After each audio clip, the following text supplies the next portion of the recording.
Welcome, this is James Corbett of CorbettReport.com, and it is the 6th day of December 2011, and today I'm talking to our old friend and regular guest here on CorbettReport.com, Tom Secker, of the brand new website InvestigatingTheTerror.com. That's all one word, InvestigatingTheTerror.com.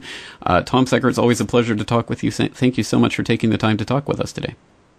Yeah, lovely to talk to you too. Well, as I say, you've got a brand new website, so let's start with that. I just let's let people know about your new website and what they can find on it. Well, I mean, I decided to build a website because I'd got a bit bored of the options available to me on writing a blog through Blogspot, and also because I think you've mentioned this before, that we should, as much as possible, be trying to get away from dependence on websites like Blogspot and YouTube and all of the kind of, if you like, the mainstream internet channels for information, for putting information out there. I mean, we should use them, but we shouldn't be dependent on them. And so I was thinking for some time I should have my own website to try and consolidate my research together, and also to try and sort of give me a push in the right direction and try and get me writing more and get me producing more stuff and putting more stuff out there for people to access and for people to think about. So I built this website, investigatingtheterror.com, and it's largely a research site. It's largely there is a document archive there that is ever expanding. I mean, the version that's up there now is very much a kind of preliminary version that I threw together in a few days. My intention is to just keep expanding on that and keep adding new things to it. The main sections there are on terrorist attacks, on terrorism trials, and on covert operations. And obviously, to some extent, all of those three interlink anyway. But I try to keep it separate just so that it makes the navigation a little easier, and it means the thing is a little bit more spread out and a little bit more accessible. The main thing I've put together for the new website, and this is an ongoing series, is an ebook series, a PDF file ebook series that's obviously completely free to anyone who wants to download it.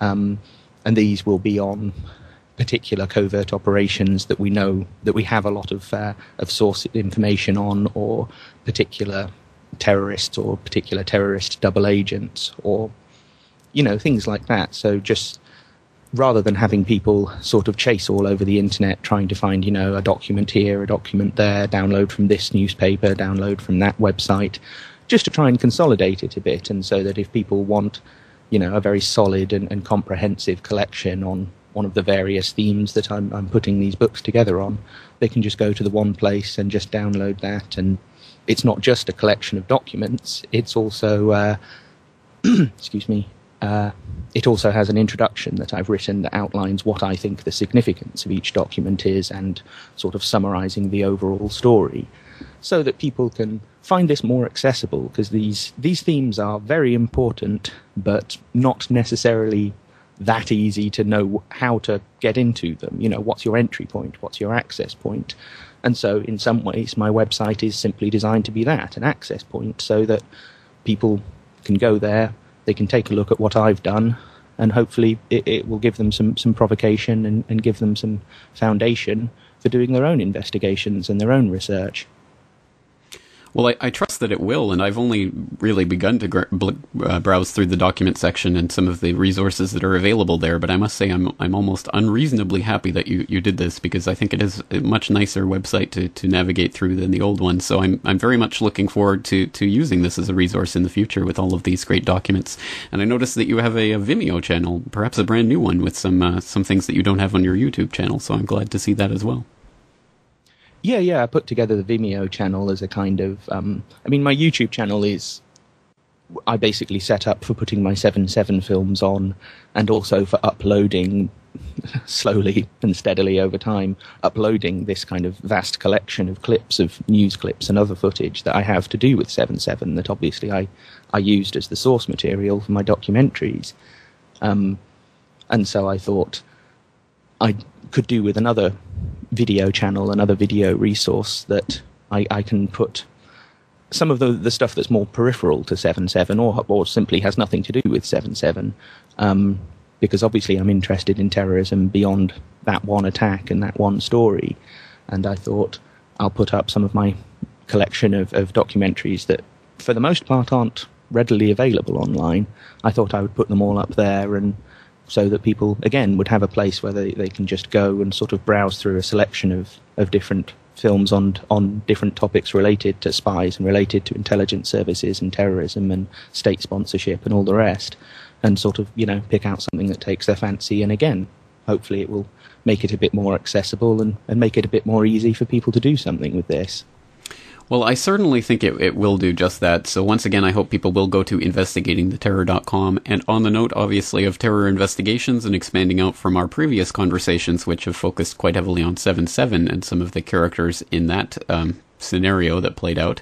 Well, today I'd like to expand out into a very fascinating topic, but one that's so broad, and the scope and breadth of the topic we're covering today is just overwhelming to the point where it boggles the mind where to even begin a conversation like this. I'd like to talk about triple agents, the shadowy figures that seem to populate and infest these terror narratives to a surprisingly large extent of agents that were supposedly working for the one government, but actually working for Al-Qaeda, or vice versa, or maybe both, or, D, none of the above. Some of these narratives are so convoluted and bizarre, but again, it's such a broad subject that it's difficult to know where to begin, but perhaps we can start by naming some of the characters who have been identified in some of these terror narratives as triple agents. Well, I mean, the big one is Ali Mohammed. A lot of people understand that going back to the Soviet-Afghan War in the 1980s, that the CIA was very much involved in, if you like, fostering militant Islam and encouraging it, obviously funding, equipping and training a lot of these people. But then there's kind of like a 12-year gap from the end of the Soviet-Afghan War in 1988, 1989 through to 9/11. And not a lot of people I don't think really appreciate sort of what was going on in that period and how Al-Qaeda, if you like, developed from a guerrilla network, a sort of the Mujahideen, into a urban terrorist network capable of things like the 1998 African embassy bombings, and I suppose at least theoretically capable in some ways of carrying out something like 9/11. Not that I really believe that Al-Qaeda was the force behind that, or certainly not the sole force behind that attack. But that is an evolutionary period from, like I say, a sort of rural-based Mujahideen into an urban-based terrorist group. And the main figure, I suppose, that comes up in that story that fills that 12-year gap, or at least most of that 12-year gap, is this chap, Ali Mohammed, who was, he was born in Egypt. He's Egyptian. Egyptian-American. He later got American citizenship. Born in Egypt in, I think, the 1950s. Grew up in Egypt. He became somewhat radicalized, at least according to the story we have available.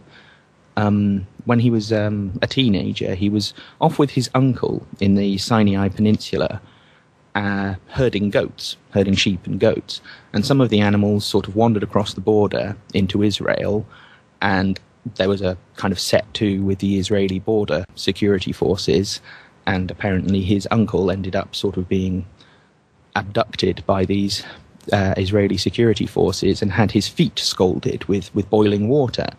And this sort of horrific act against his relative was apparently what turned Ali Mohammed from being a relatively ordinary young man into something of a Islamic radical, at least up to a point. He becomes involved with the radical movements in Egypt, with the Muslim Brotherhood, and eventually with Egyptian Islamic Jihad.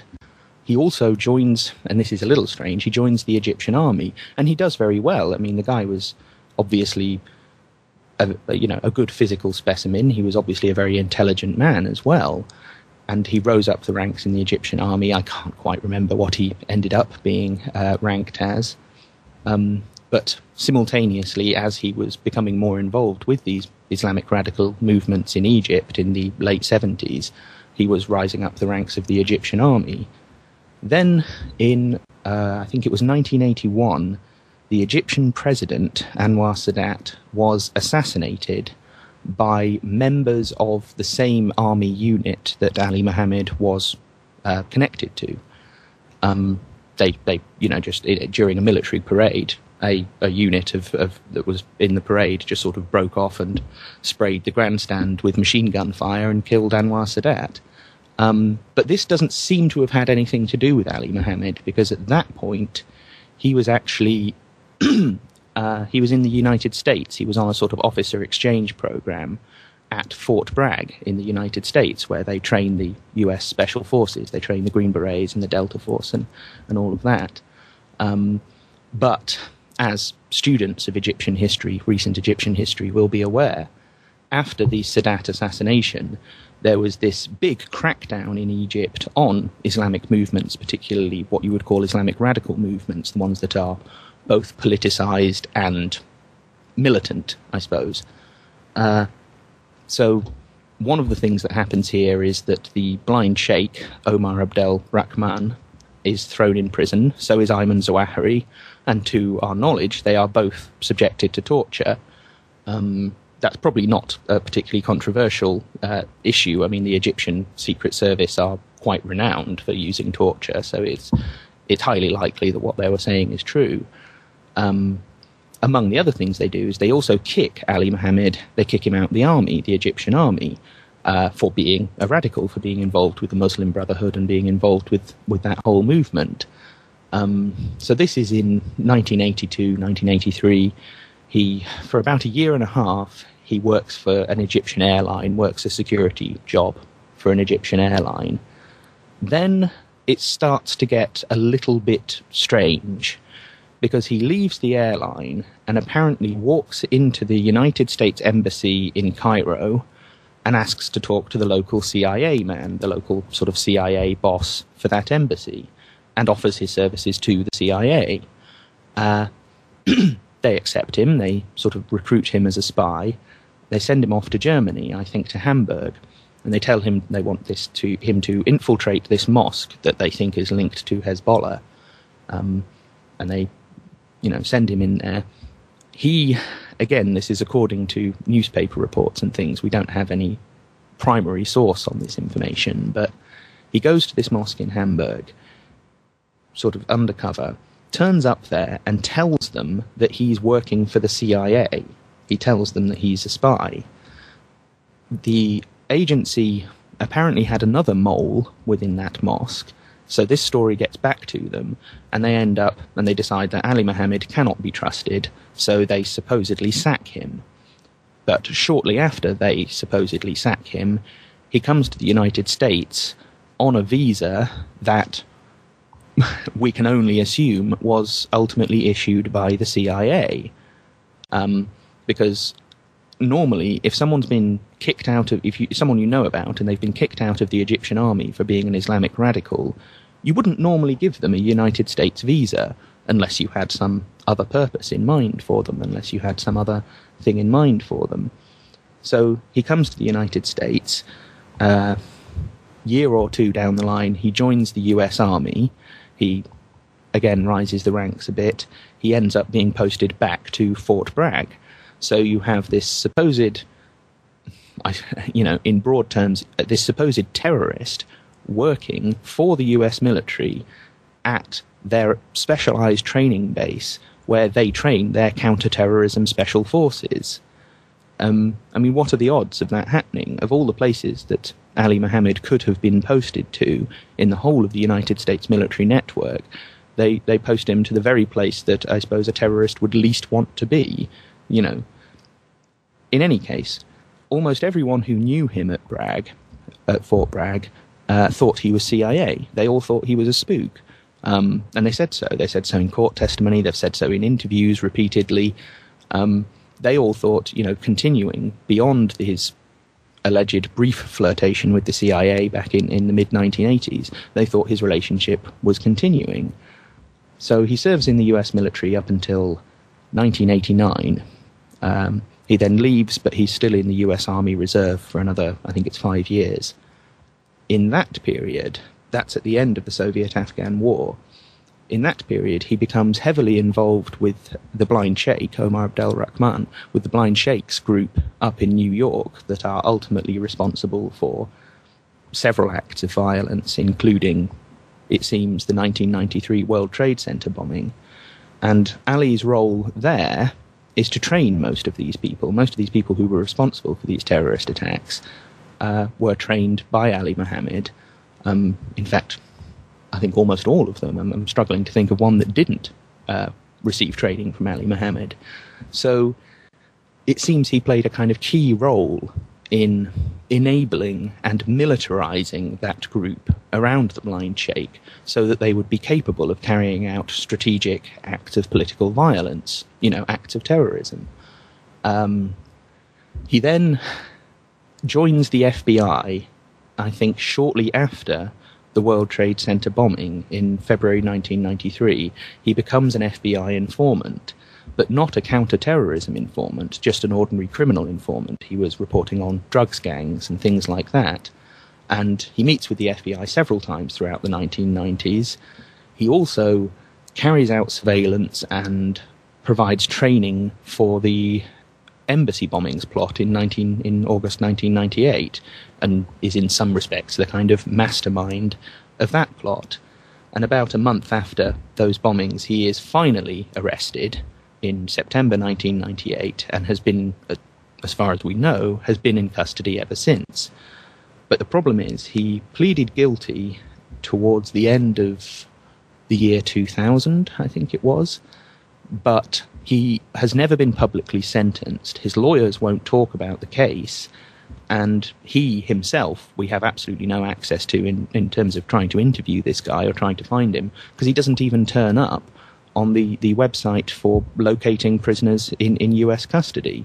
If you type his name in, nothing comes up. So he is presumably in witness protection now somewhere. We don't really know. We don't really know how this story ends.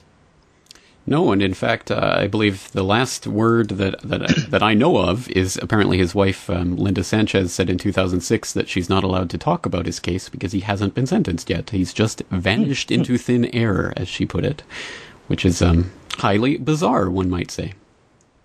Yeah. So we have this situation whereby a man who was intimately involved with Egyptian Islamic radicalism, with the blind sheikh, with Ayman Zawahiri, he helped Zawahiri get into the United States several times for sort of lecturing and fundraising tours and things like that. He trains all sorts of terrorists all over the world, or if not terrorists, militants at least, all over the world. He trains bin Laden's bodyguards. I mean, that's how sort of, if you like, trusted and how intimately involved he was with these supposedly senior figures in Al-Qaeda, is that he was so trusted that bin Laden got him in to train his bodyguards. Yet simultaneously, this guy is at least working for the CIA for a little while, if not for a very long while. He serves in the US Special Forces, and he's an FBI informant.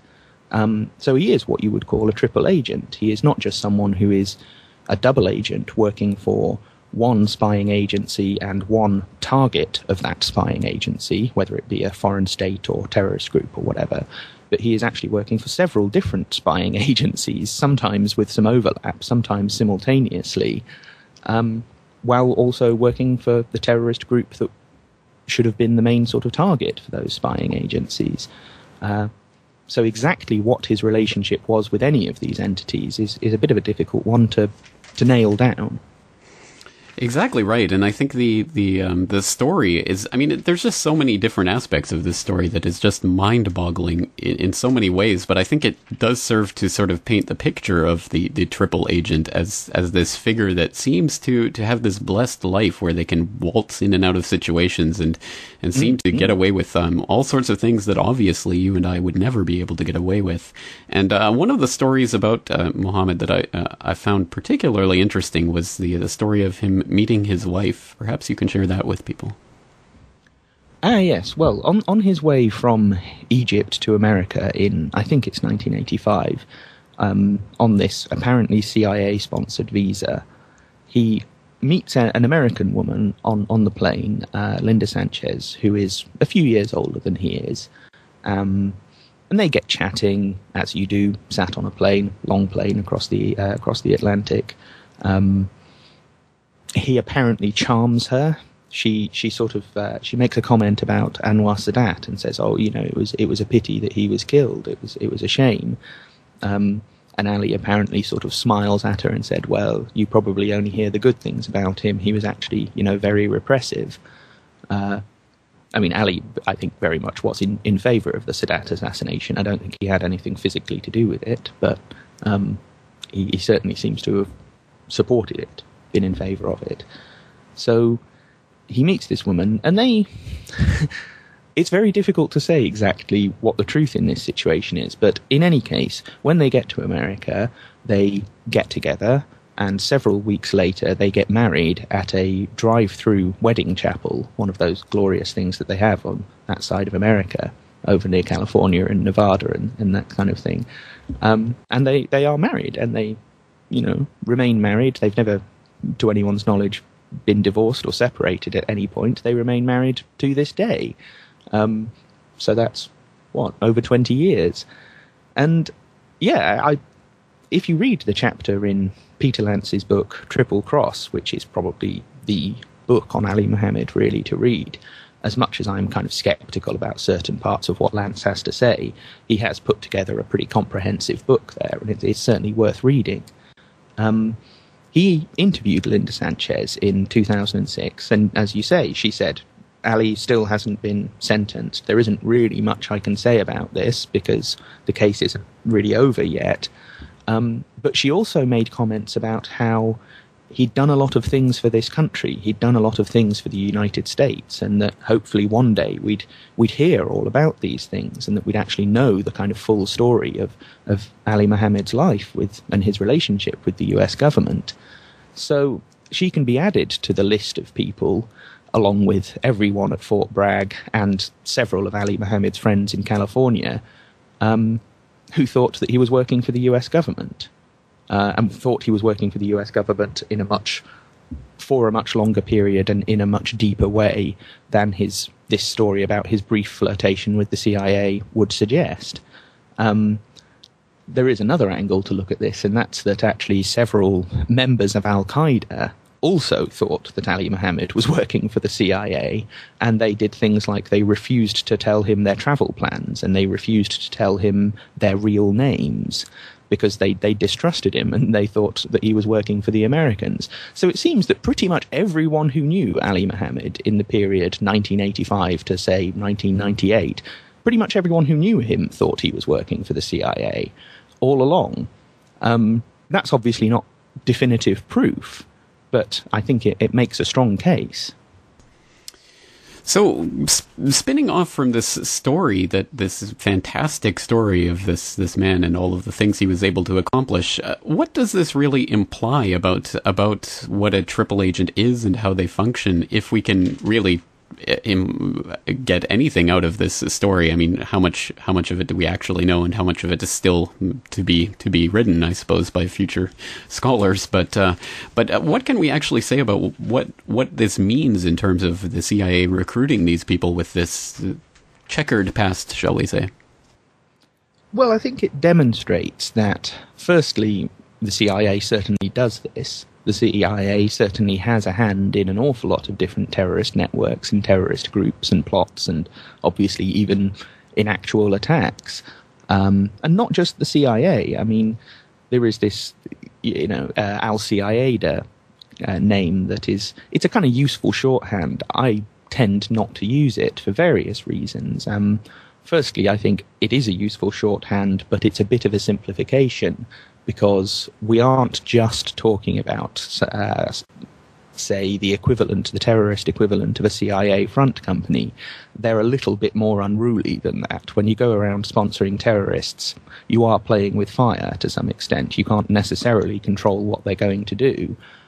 You become morally and legally responsible for some of the stuff that they're doing. I mean, if you train someone and put a gun in their hand and then they go and shoot someone that you didn't mean for them to shoot, you're still somewhat responsible for them shooting that person. But also because I think al-Qaeda, it kind of misses the point that we're also talking about al-MI6-DA and al-ISI-DA, and there's plenty of other intelligence agencies and military special forces units and what have you that also have connections to this kind of disparate nexus that we call Al-Qaeda. So the first thing is, I think this story does demonstrate that the CIA is involved in these things, and not just the CIA, but other intelligence agencies as well.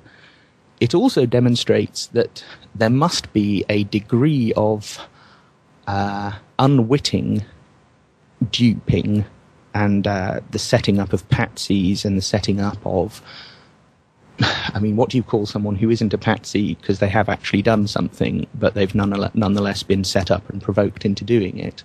I suppose dupe is probably the best word for that. That while Ali Mohammed was likely working for the US government all along, that doesn't mean that all of his trainees were aware that they were pawns in a more complex intelligence game and a more complex kind of struggle between terrorist groups and intelligence agencies. As a result, Ali Mohammed himself may not have even been fully aware of the role that he was being used for.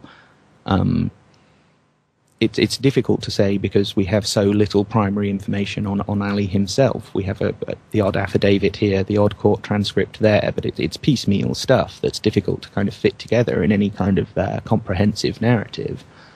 I think it also kind of demonstrates that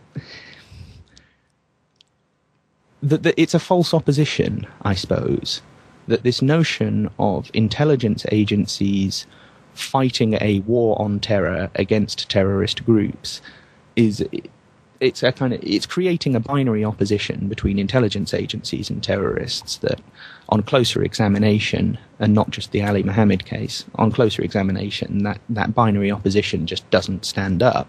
It almost sort of actively deconstructs itself. Well, that's right, and let's expand out from the Ali Mohammed case, because of course that is kind of the obvious example, and there's every indication that he was working for, well, we know that he was working for the CIA at least for some amount of time. How much time, we're not exactly sure, but we certainly can point to that, and we do know he was an FBI informant, and we do know that he has been alleged to have been this Al-Qaeda mastermind at the same time, so it's kind of a straightforward case in that regard.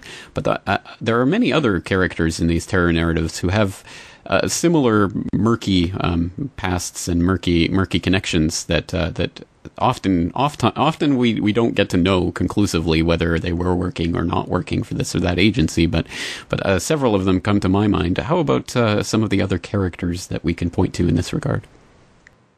Well, I mean, one of the best examples who you've mentioned in several of your reports is Luay Sakra, who is the apparent mastermind of the 2003 Istanbul bombings in Turkey.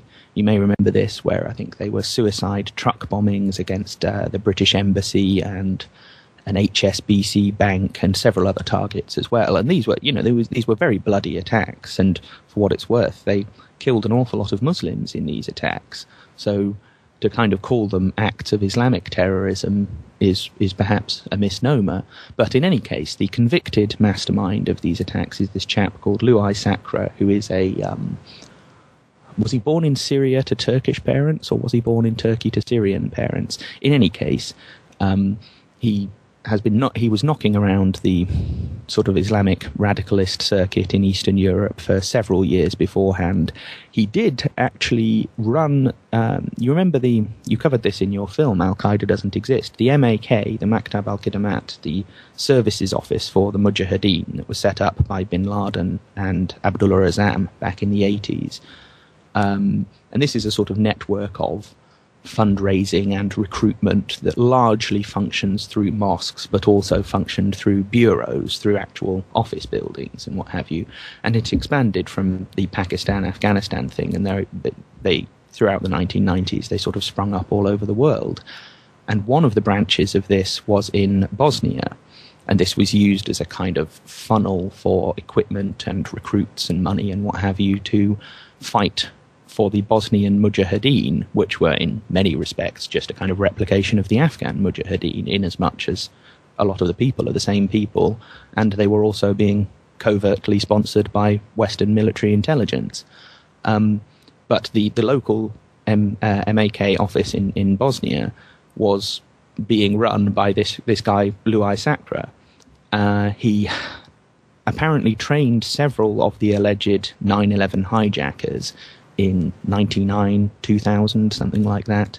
And this is borne out by the FBI's hijacker timeline. So it's probably true that he at least had connections with these people and provided training to them. Whether or not they did 9/11 is obviously something of an open question. Sacre, simultaneously, while all of this is going on, is also working for pretty much any intelligence service that will have him. He was working for the Turkish intelligence, I'm not going to try and pronounce the full name of the Turkish intelligence service. He was also working for Syrian intelligence for a while, and at least for a bit, was working for the CIA, and may have even provided the CIA with a warning on the eve of 9/11, maybe a couple of days before 9/11. He told his CIA handlers about this forthcoming imminent plot based around flying planes into buildings. And this is referenced in George Tenet's book,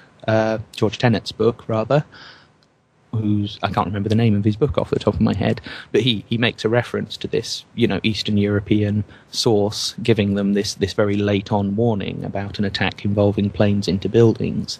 And that appears to be a reference to Louis Sacre. I mean, there's no other informant whose story also fits with that tale. Sacre himself was arrested in I think it was August 2005. He had a bit of an accident and blew up his apartment I think it was in Istanbul. He then flees to further east in Turkey, and was apparently planning on then doubling back and, trying to escape and what have you. But he is picked up at an airport. The descriptions of how, his behaviour are very, very strange, where they basically sort of started asking a few questions and he just gave himself up. He just said, yes, I am the guy you're looking for. They say they found pharmaceuticals on him for manic depression and panic attacks, so we can only assume this guy was relatively emotionally unstable. And they said his face bore the marks of cosmetic surgery, like he'd had facial alterations done to try and presumably prevent the authorities from tracking him and from identifying him. So he's another one who, again, is not just working for one spy agency and one terrorist network. He's working for several different spy agencies at once, some of which are, sort of in competition with one another. While simultaneously planning and masterminding this horrific terrorist attack in 2003. Indeed, and so we've talked about Ali Mohammed and Louis Sacre, and of course we've also in previous conversations talked about David Coleman Headley and also Junaid Babar. Yes. Yeah. So we've talked about some of these cases before, and I think one of the interesting common denominators with some of these cases is the fact that these people either get into some sort of limbo where we never find out what happens with them, like Ali Mohammed, or are given almost ridiculously light sentences and then released quietly without anyone really knowing about it, as in the Babar case. Perhaps you can talk about that aspect of these blessed people who are living these charmed lives. Well, this is something that I sort of explored, at least with regard to 7/7, in my second 7/7 film, Crime and Prejudice, because I was asking myself this question of how is it that legal institutions, that the police, prosecutors and so on, how do they respond to these spies and to these various covert operations that connect intelligence services with terrorists? And going back however long really you want to go back, the answer to that question is that they deal with them extremely badly. They, like you say, either these people end up disappearing, they end up, being a Kaiser Soze, they just vanish, and we never really hear anything further from them or about them. And I haven't seen a news report on the Ali Mohammed case that's more recent than about I don't know, 7 or 8 years old. I mean, US journalists, mainstream journalists at least, just don't really seem to be very interested in this case. You had Peter Lance's book in 2006, which was also to some extent made into a National Geographic documentary, but that's 5 years ago. There really hasn't been very much new on that case at all since then. Junaid Babar, who was either involved in training the alleged 7/7 bombers, or he's involved in creating a legend for the alleged 7/7 bombers to make them look like terrorists, depending on sort of which way you interpret the Babar story. He ends up serving about 4 years in prison. A lot of that time he's actually in relatively low security prison. He's then released on bail, and a couple of years down the line, they commute his sentence to time served. He is now basically a completely free man. Luay Sakra is a bit different because he is actually serving a very, very lengthy prison sentence in Turkey and is likely to never get out. He's likely to die in prison. But David Headley, it's a bit difficult to say exactly what's going on in the Headley case because he pleaded guilty to his role in Mumbai and also to this Danish newspaper plot way back in, I think, March 2010. Earlier this year, as we discussed, he testified at the Tower Rana trial, but he's never been sentenced for his crimes. He's pleaded guilty to these pretty horrendous crimes, pretty serious crimes, but a year and a half down the line, well, more than a year and a half down the line we are now, and there's no sign of him being sentenced. And I mean, I've been trying to sort of keep abreast of that case, and the odd little bit happens here and there, but ultimately nothing's happened in that case since the end of the Rana trial. In fact, I think Rana, this guy who Headley was testifying against, I don't think he's even been sentenced yet. So there probably is more to come on the Headley story. But in broad terms, the issue here really is, are people like the, say, British Police Service or the FBI, are they in a position, and I suppose you've got to include the Crown prosecutors and the Department of Justice as well, are they really in a position to be holding these people to account when, more often than not, they only find out about these people after some horrendous act of violence, like 7/7 or Mumbai or the embassy bombings or whatever, after some horrendous act of violence has taken place, and they usually can't pry too closely into the relationship between these people and the various agencies that have been handling them. And so are our justice institutions being completely compromised by this bloody and dark relationship between our intelligence agencies and the terrorists that they're supposed to be trying to stop? And I think broadly the answer to that question is yes. I think our justice institutions deal with this extremely badly. Whether that's a matter of conspiracy, whether that's a matter of it was always planned that way, that it was always planned that Babar would only get a few years in prison and then be let off, or it was planned that Ali Mohammed would basically just sort of disappear into a black hole, I can't say. I mean, there's a pattern there, but just because there is a pattern doesn't necessarily mean there's some sort of dastardly plan behind it. It may just be that our justice institutions are very flexible in how they can respond to these things, and in these particular sorts of cases, someone has lent on them. Pressure has been applied from somewhere to, let this one slip, or these two slip, or these three, or they keep totting up. Mm. Well, you raise an interesting word there when you're discussing the Babar case, and that word is interpret, how you interpret his story. And I think interpretation is a very important part of these triple agent narratives, because they do leave so much open to interpretation. Obviously, we are sitting here on the outside and are not privy to all of the whatever secret goings-on went on between them and the various intelligence agencies they were working for, or were supposedly working for. Again, we can only speculate to a large extent. So it seems to me that part of the entire triple agent storyline is that there is this plausible deniability that when an agency who might have been handling this type of person gets caught out, they can always say that, we didn't know he was actually working for fill in the terrorist organization there. I don't know whether that just is part of, and to a certain extent, if this was all legitimate and everything is above board, then perhaps that really is just part of working with these compromised people. But on the other hand, of course, it also presents the possibility that intelligence agencies could make use of that to carry out some sort of false flag event. Well, sure. I mean, this puts us in the realm of what's commonly called intelligence failures. The notion that either an intelligence agency had ample information and ample warnings about some imminent plot, some imminent attack, that they could have and probably should have been able to stop it from happening. The triple agents thing is a little bit more complex and subtle than that, because it's kind of saying, if these people were informants for you or were working for you for at least some time, then you should have been able to keep an eye on them and should have been able to find out what they were doing and what they were up to.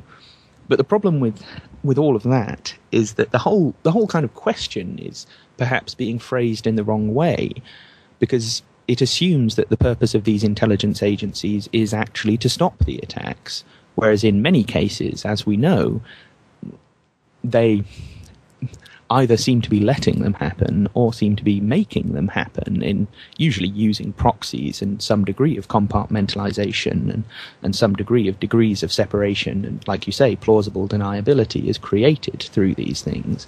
But nonetheless, a lot of these attacks do seem to have had the hand of state sponsorship and behind them.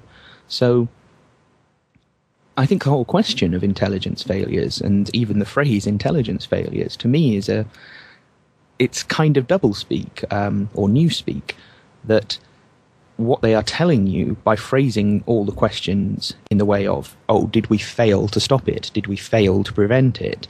What they're saying is, you're not allowed to talk about the other possibility here. We deliberately failed, or we actually just planned this thing out and succeeded.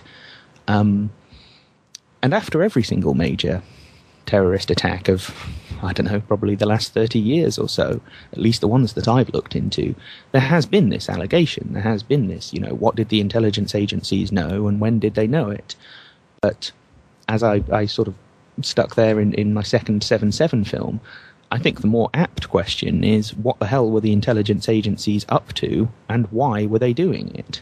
The intelligence agencies aren't passive. They don't just sit there and receive information and then draw up threat warnings or go and spy on some other people because of it or things like that. They are actively involved in this. They cross over that line almost on a continual basis. So to see them as just sort of passive recipients of information is, I think, a complete mischaracterization. It's a complete misunderstanding of what intelligence agencies actually do. They are very actively involved in this. The question is, how deliberate is it? And I think, blowback is a reality. Sometimes things happen that they did not intend to happen. And we can go back to Gladio, Operation Gladio in Western Europe, where you had various intelligence agencies within NATO countries who were involved with planning and provoking and enabling terrorist attacks on a large scale, a very large scale. And these terrorist attacks were false flags to be blamed on leftists, usually communists or anarchists. And they would use this to try and sort of steadily shift the general politics to the kind of center-right of the political spectrum, that as communism was becoming more democratically supported, they wanted to counter that by demonizing it. And the easiest way is really, to be honest, is to blow some things up, to kill a few people, and to blame it on the people that you want to blame it on. So that's what they did. And there is one particular character that comes out of this Gladio story called Vincenzo Vinciguerra. He was a member of Ordine Nuovo and Avanguardia Nazionale. He was a neo-fascist, a right-wing terrorist. And in 1973, he carries out a terrorist attack in a little rural town in northern Italy called Pettiano. If you look up the Pettiano bombing, you'll find all about this. And this was basically, he planted a bomb inside a car, phoned up the local police station and said, there's this suspicious-looking car with bullet holes in the windscreen. I think you should go and have a look at it. Some military police, some what are they called? I can't remember their names now. Some military police come and turn up. They check the car out. I think they lift up the bonnet and the thing explodes and kills them all. And the whole thing was blamed on anarchists. And Vinciguerra himself had scratched a 5-pointed kind of communist star into the bonnet of this car as a part of the false flag tactic, as part of the trying to twist the investigation towards other people. But this was not, as far as I can tell, this was not premeditated by the Italian state. A lot of the attacks in that period, Piazza Fontana, the Bologna bombing, probably the murder of Aldo Moro, were, I think, planned by people within the Italian state, within the Italian military intelligence. But the Pettiano bombing was probably blowback. It was probably the unintended consequence of this covert operation, this sponsorship of neo-fascist terrorists. At least this is what Vinciguerra said in his interviews. He said, this was born as an act of revolt against the manipulation of the state, that they were almost kind of biting the hand that fed them. So blowback is a very real possibility. The unintended violence that can spawn out of this can very genuinely be unintended and be, I suppose, an intelligence failure in that sense. And we can see examples of this coming through to today. Another triple agent figure who we've never discussed before is called Humam al-Balawi. Do you remember him? I can't say as I do, no.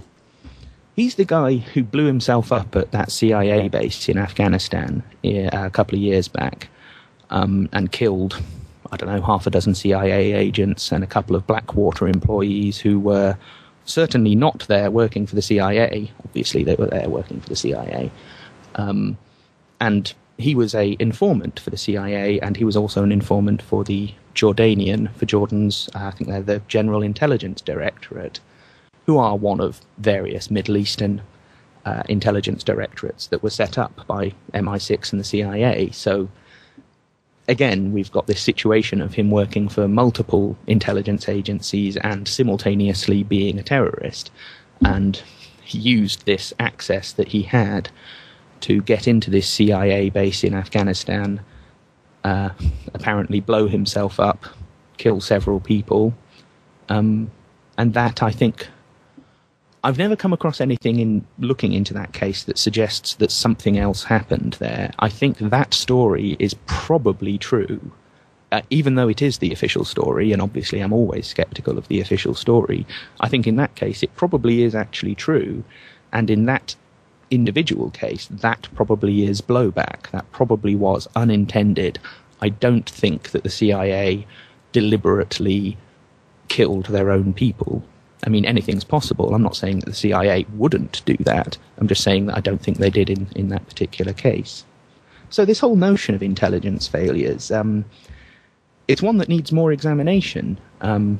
It's one that we we should try and understand in a more complex and subtle way, because these intelligence agencies act with almost no oversight whatsoever.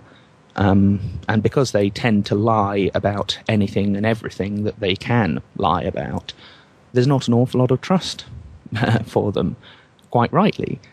And this lack of trust and this habit of lying then obviously spawns conspiracy theories, some of which will be true and some of which won't be true.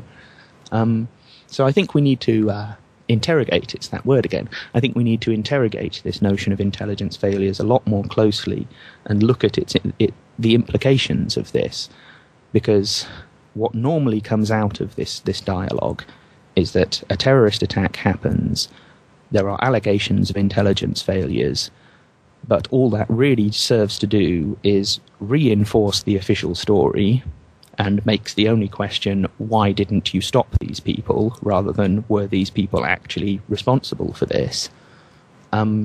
And usually the intelligence agencies are in a position to twist that and say, oh, well, we didn't have enough resources, or we didn't have the right legislative powers, or we didn't have the right access to certain technology. So basically, you've got to give us all of these things. You've got to give us more money. You've got to give us more power. You've got to take away any oversight that might exist. And then we might, in the future, hypothetically, be able to actually stop a terrorist attack. So the whole notion kind of feeds into the hands of these intelligence services when it should, from the sort of way the way it's being phrased, it should actually cast doubt on them. In fact, it usually ends up doing the opposite. And so in that sense, I think it is, an element of doublespeak, an element of newspeak.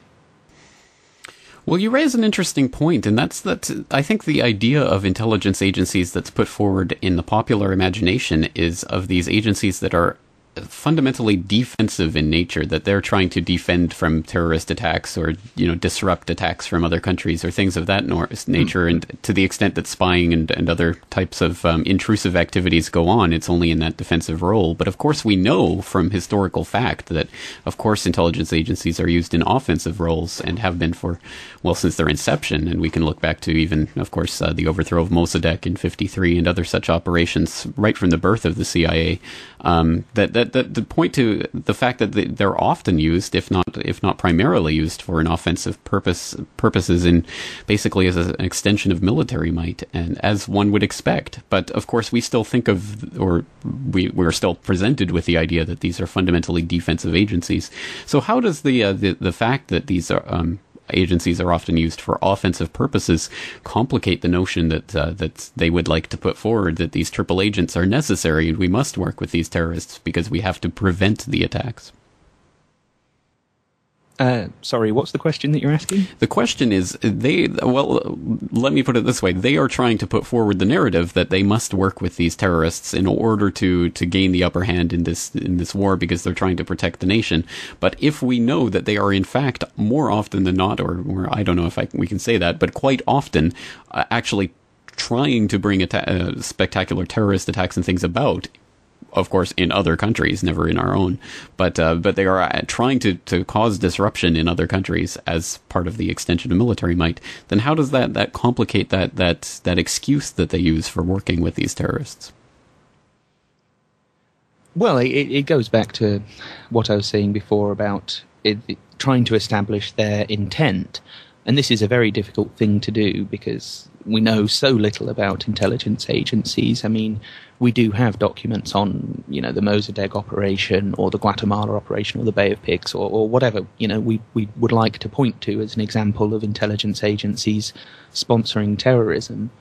But as you sort of alluded to there, it complicates that perception of our intelligence agencies, in as much as the vast majority of examples that we know about where they did certainly and definitively intend to sponsor terrorists for a particular political end, pretty much all of those examples are examples that happened overseas. But there are a few that didn't. One would be, are you familiar with the case of Pat Finucane? The name does not ring a bell. He was a Belfast-based human rights lawyer who defended various Republicans who had been accused of terrorism. This is during the war in Northern Ireland, where you had the Republicans in the south who were sort of fighting for a unified Republic of Ireland, and they were mostly Catholics, and you had the Protestants in the north who were still under British control and largely still loyal to the British. And both of these movements had their militant factions, and both of them did carry out terrorist attacks. The case of Finucane in particular is significant because he was murdered. He was assassinated by Republican terrorists.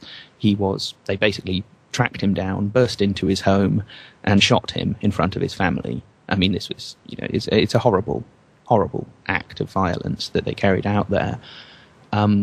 This was in the late 1980s, and ever since then, it has been speculated and argued that, in fact, these Republicans were in some way directed by the British state, that they saw this lawyer as a nuisance, as someone they wanted rid of, as someone who was holding back their supposed war on Republican terrorism. And so they used their proxies within the IRA or within the Republican terrorist movement to take the guy out, to kill him. And only very recently, a couple of months ago, we finally kind of got an admission that this was entirely true. The Secretary of State for Northern Ireland stood up in the House of Commons and officially admitted that they had colluded in this, that agents of the British intelligence and military services had provided the shooters with information on this guy's whereabouts. They basically opened the door and enabled them to do it. And he admitted this and apologised for it, although, of course, there's absolutely no need for a public inquiry, because there's never any need for a public inquiry into any of this stuff. So that would be an example of where an assassination has been carried out much, much closer to home. I mean, it was in Northern Ireland, it's not on the British mainland, but frankly, that's a distinction that's far bigger in people's minds than it is in reality. If they'll do it in Northern Ireland, they'll happily do it in London. So how does it complicate the relationship? It certainly complicates our interpretation of it, because we should be careful to maintain some distinctions in our own mind, and certainly be careful not to let our suspicions run away with us. I am not categorically saying that Ali Mohammed was working for the CIA all along. What I am saying is that almost everyone who knew him thought he was working for the CIA, and that he got away with so much stuff and so easily that it makes a lot more sense if he was working for the CIA. The whole complex story just makes more sense that way.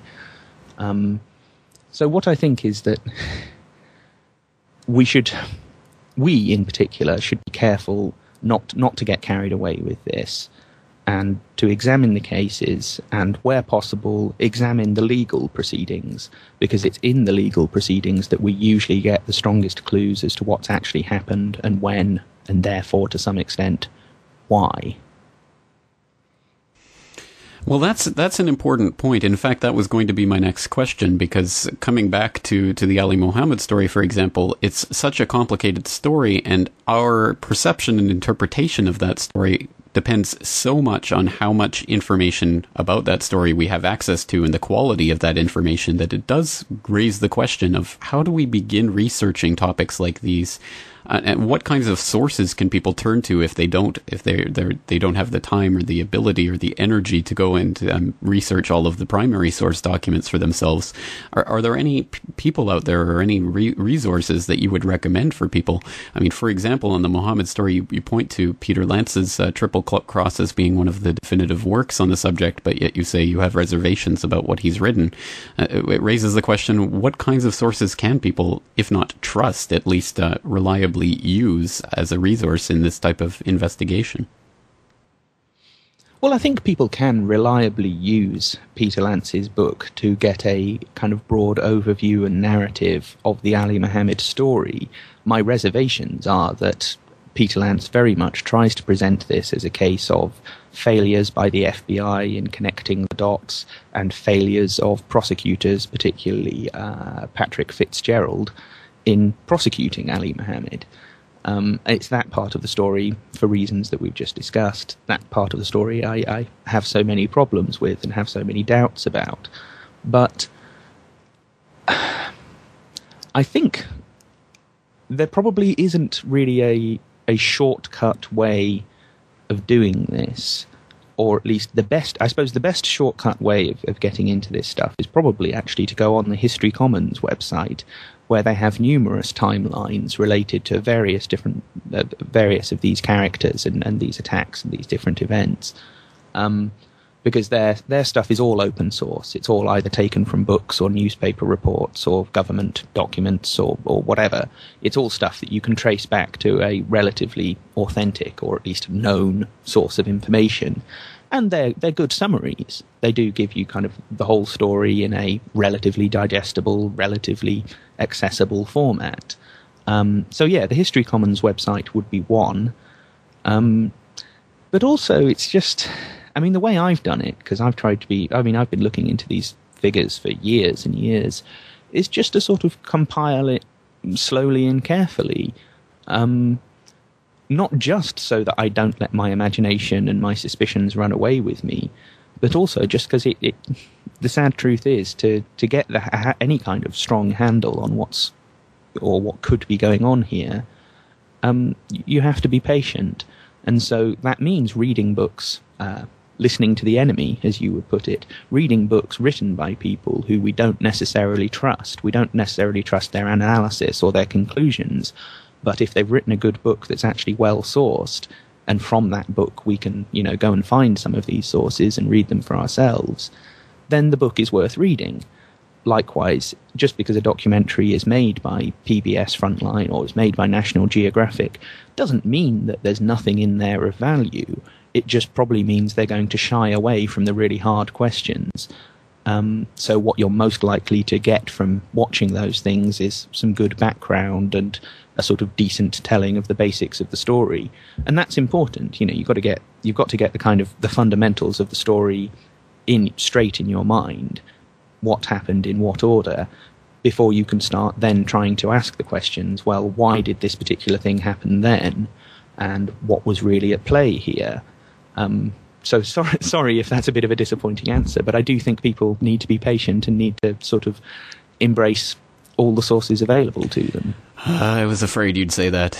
No, of course, it's self-evidently the case that these types of issues just cannot be arrived at through shortcuts, and it is a process of compiling this information over painstakingly long periods of time. But it is frustrating, and I suppose it's one of the ways that the intelligence agencies are able to keep one up on the population of whatever country, is that they have the ability to obfuscate what they're doing and to create all of these rabbit holes for people, and it becomes quite an effort, and that's why we need researchers like you who are able to put this into documentary format so that people can follow them.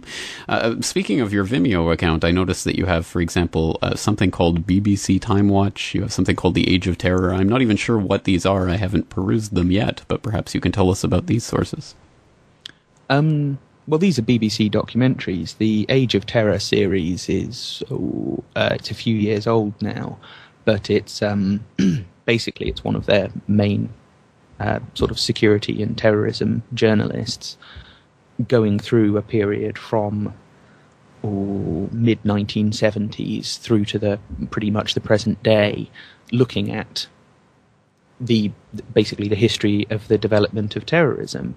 And obviously, again, you've got to be a little bit skeptical. These are BBC documentaries, and the whole thing is to sort of play into this narrative of an ever-increasing terrorist threat. That's all nonsense. Frankly, the CIA have been cooking their books on terrorism for at least 30 years, and that's provable. I mean, you can go, if you can be bothered, you can find their annual reports on terrorism, and you can see a point at which they start cooking the books, they start manipulating these statistics and start creating this impression of a,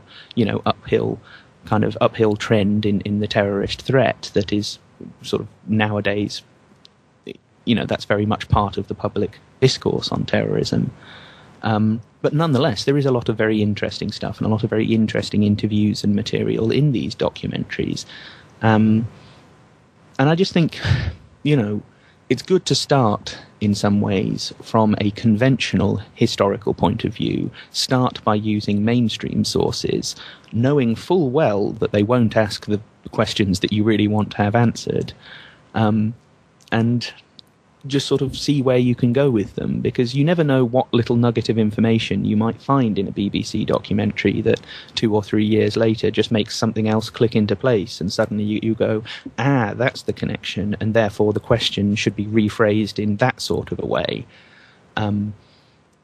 Another documentary that I recently uploaded on there was a very recent BBC one, I hope they don't take it down, on a World War II double agent called Eddie Chapman, who it would take as long a conversation as we've just had to kind of outline the whole of the Eddie Chapman story. But he was a double agent. He was recruited by the Nazis, sent to Britain to spy on the British, and immediately gave himself up to the British and worked as a double agent, sending disinformation back to his Nazi handlers.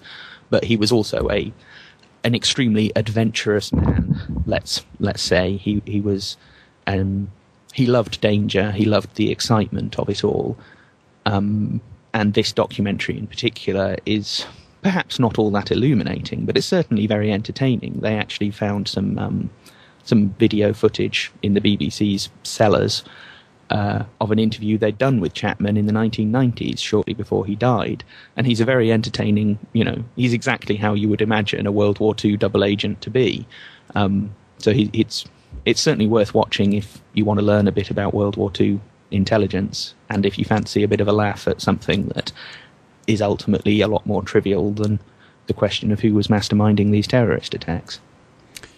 Yeah, I always like to laugh at these terror incidents. No, it does sound interesting, and I will check that out at my earliest opportunity. But, of course, not just myself, but I'm sure many of the listeners out there, my must-watch and must-read list just keeps ever evolving and growing, and I will never, basically, ever be able to read and watch all of it.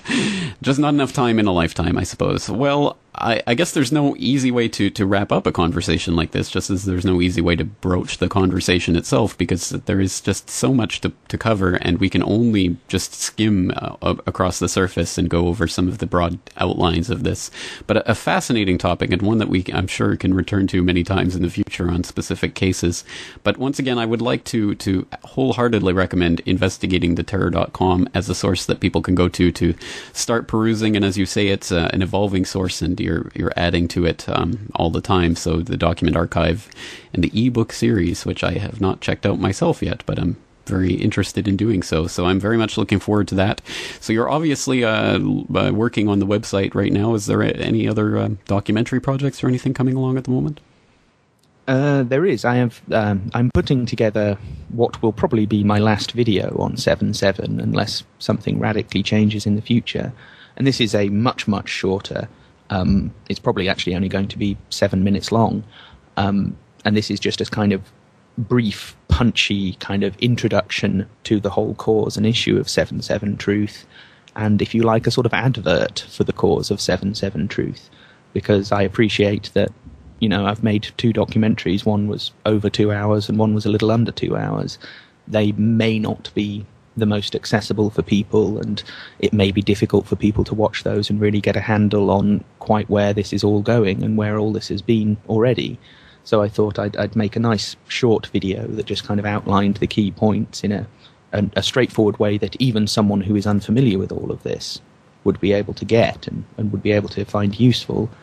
Early in the new year, the next big documentary project is on the Mohammed Hamid case, which is, some of you may know this. This is a guy who was basically thrown in prison for going paintballing. They accused him of running terrorism training camps because the BBC paid for him to go paintballing. I mean, it's an absurd miscarriage of justice, and a horrifying miscarriage of justice, in my opinion. And I know some of the people involved with that campaign, and certainly I recently met his daughter, who is campaigning for his release. So I'm going to try and put together a good documentary, a good strong documentary to help with that campaign and to help with that cause as well. And there are plenty of other ideas in the pipeline, but I don't want to say too much now because I don't want to make promises that I can't deliver on. Well, I do it all the time, so yeah. Well, I am very, very much looking forward to those projects, and I think a short introduction to 7/7 is extremely important because even myself, I was surprised to see the reaction to my 9/11 A Conspiracy Theory video, which I thought was just sort of a side project or just something that kind of occurred to me as an afterthought, but it ended up becoming one of my most viewed videos ever. So you'd be surprised how those short punchy videos can get out there and get the word out about things that people think the public don't care about, but that's only because it's perhaps never been presented to them in an appropriate way. Anyway, I'm very much looking forward to your future work, and I certainly hope that people who haven't yet done so will check out your 7/7 videos, of course, on your YouTube account, which I believe is youtube.com/77archive. Yeah. Yes. Okay. So, of course, they'll be able to find that from investigatingtheterror.com. Tom Secker, always a fascinating conversation, and I look forward to more in the future from our terrorism experts. So, Tom Secker, thank you for joining us today. Thank you for having me.